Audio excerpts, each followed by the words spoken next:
Financial advisors have urged those who received 13th cheques this year to think wisely. They say at least 70% of that cheque should be used to pay off debt. It's that time of the year again, and those who are lucky enough to get a 13th cheque will have more money in their pockets. There are many temptations to spend money, and the malls do their level best to entice consumers to spend their hard-earned bonuses. Consumers are advised to have a budget before heading to the mall and stick to it. Don't go to the mall. I suppose, there's often a question where kids are asked, where's the best place to keep milk? And it's in the cow. And it's the same place, where's the best place to keep your money? Well, leave it in the bank. But once again, reality comes into play. Kids generally would like to see a Christmas present. So it's just a question of tightening your budget, not overspending, spend within your means, and try not to use a credit card. Experts say you should allocate some of your bonus towards creating an emergency fund. This should be equivalent to at least 3 months' salary. People should pay off debt with the highest interest rate, like credit card and store cards.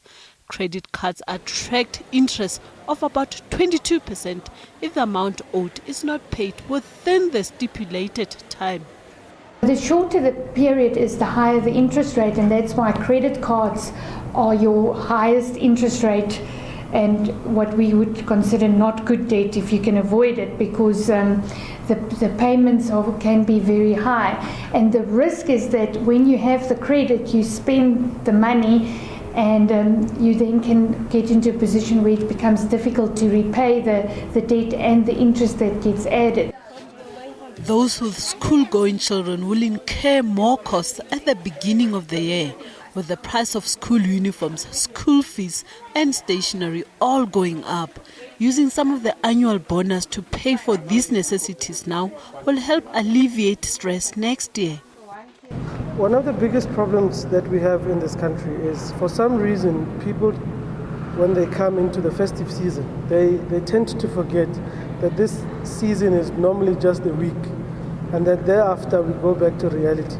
So one of my biggest advices is to people would be that once you've got your bonus in December, please try and pay off as much as possible of at least your first 2 months worth of school fees into the next year, so that when you go into the next year, you're not starting from a negative perspective where you need to go and borrow money so that you can start paying children's school fees and stationery. Take a portion of your bonus and buy stationery now, or pay 1 or 2 months of next year's school fees. Experts have warned against using a bonus to pay for a holiday. Planning for a holiday is something that you have to do from the beginning of the year. Destinations are usually expensive at this time of the year because of the high demand.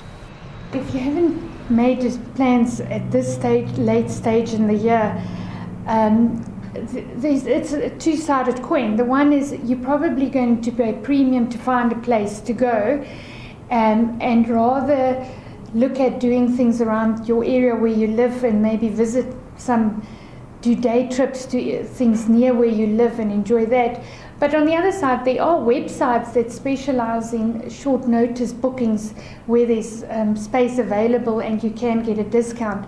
But I think it's very difficult over December to get a bargain. People should also consider putting some of the bonus towards their bond repayments.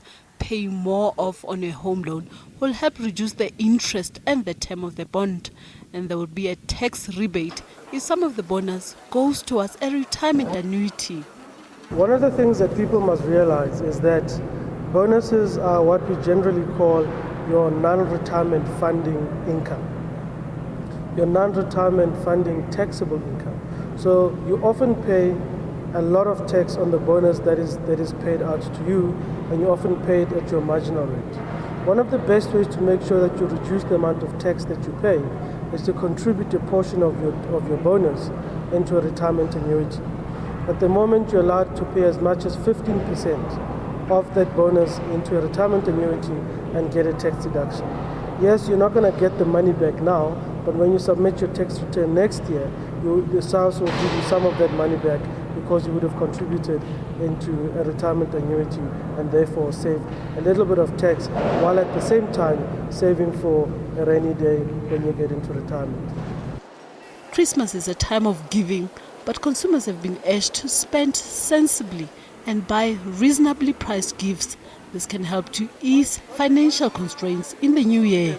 Naledi Molefe, SABC News, Johannesburg.